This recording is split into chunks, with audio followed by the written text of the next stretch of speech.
Assalamualaikum warahmatullahi wabarakatuh. Selamat pagi. Terima kasih atas waktu yang diberikan oleh Ibu dan teman-teman kepada kelompok kami.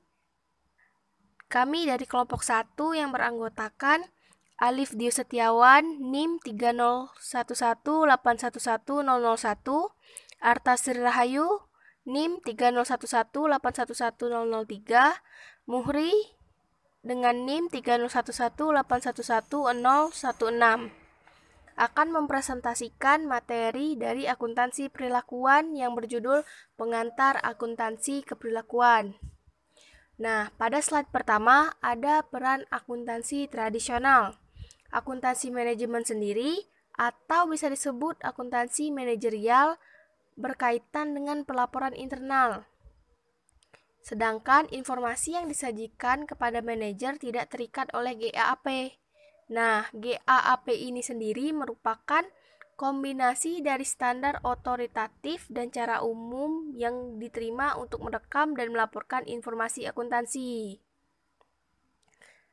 Kemudian itu diatur oleh kebutuhan informasi dari pembuat keputusan. Yang kedua, ada akuntansi perilaku. Nah, akuntansi perilaku merupakan cabang utama dari ketiga akuntansi, berkaitan dengan hubungan antara perilaku manusia dan sistem akuntansi. Wilayahnya sendiri meliputi akuntansi keuangan dan akuntansi manajerial. Kemudian, pada slide kedua, di mana akuntan bekerja? Nah, ada 3 pokok di mana tempat akuntan bekerja. Yang pertama, tentu saja perusahaan bisnis. Yang kedua, organisasi non-profit. Sedangkan yang ketiga ialah akuntan publik. Nah, sistem informasi akuntansi dibangun di sekitar struktur dan kegiatan bisnis tertentu organisasi. Sebuah sistem yang dirancang dengan baik mencakup prosedur untuk mengukur, merekam, dan meringkas kejadian ekonomi. Nah, slide selanjutnya akan dilanjutkan oleh Saudara Muhri.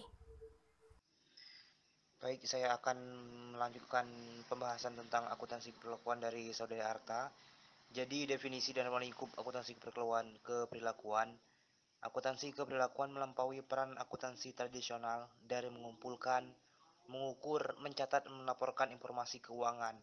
Kemudian dimensi akuntansi berkaitan dengan perilaku manusia dan hubungannya dengan desain konstruksi dan penggunaan dari sistem informasi akuntansi yang efisien.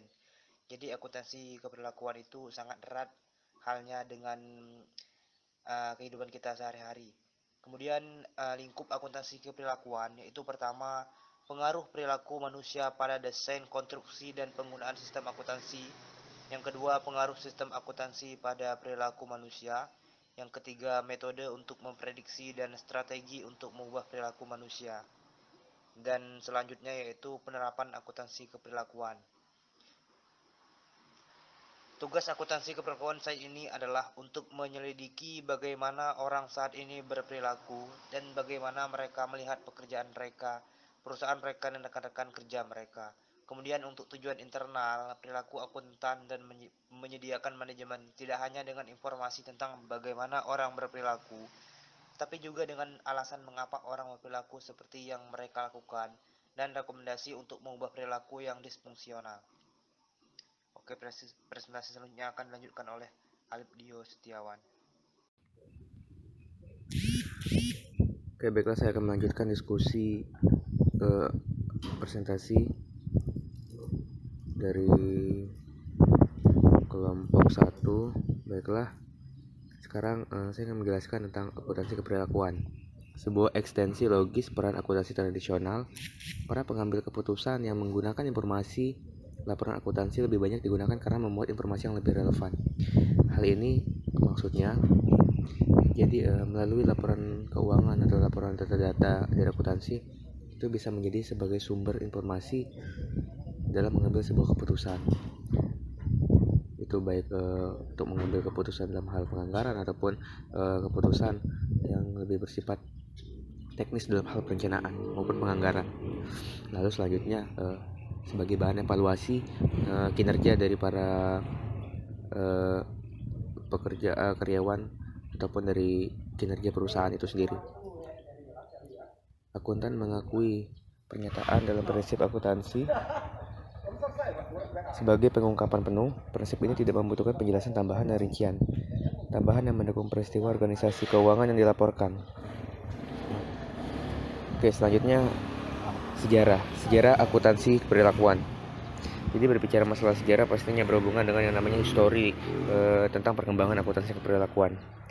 Jadi pada Juni 1951, Controllership Foundation of America mensponsori suatu riset untuk menyelidiki dampak anggaran terhadap manusia. Jadi awal mula munculnya akuntansi keperilakuan ini itu berkembang sejak Profesor Squiller dan Holland dan Profesor Chris Argyris melakukan suatu penelitian pada tahun 1951. Jadi pada saat itu tema penelitiannya pengaruh anggaran pada orang atau the impact of budget on people. Jadi penelitian ini punya sponsor. Jadi penelitian ini disponsori oleh Controllership Foundation of America. Sejak penelitian tersebut, jadi topik-topik penelitiannya itu ya mengenai tentang akuntansi dan manusia. Jadi hubungan antara manusia dengan segala emosional maupun perilaku dalam menjalani sistem perakuntansian atau dalam ilmu pencatatan. Itu sudah mulai berkembang pesat. Jadi sejumlah penjelasan dan kesimpulan dari riset mengenai perangkap keperilakuan pada anggaran, lalu pembuatan anggaran dalam banyak pemikiran itu masih sementara. Dan oleh karena itu dengan penelitian tersebut berusaha untuk disempurnakan. Oke. Jadi kembali ke slide selanjutnya. Selanjutnya disusul oleh karya selanjutnya paradigma riset perilaku yang dilakukan oleh Sturdy pada tahun 1960 dalam disertasinya yang telah menggali pengaruh anggaran motivasional dengan menggunakan suatu eksperimen analog. Selanjutnya disusul oleh karya Ben Stott pada tahun 1963 serta Churchill dan Cooper pada tahun 1965 yang memfokuskan pada akuntansi manajerial dan pengaruh akuntansi yang pada perilaku. Lalu selanjutnya baru berkembang riset-riset yang berkelanjutan pada tahun 1970-an dengan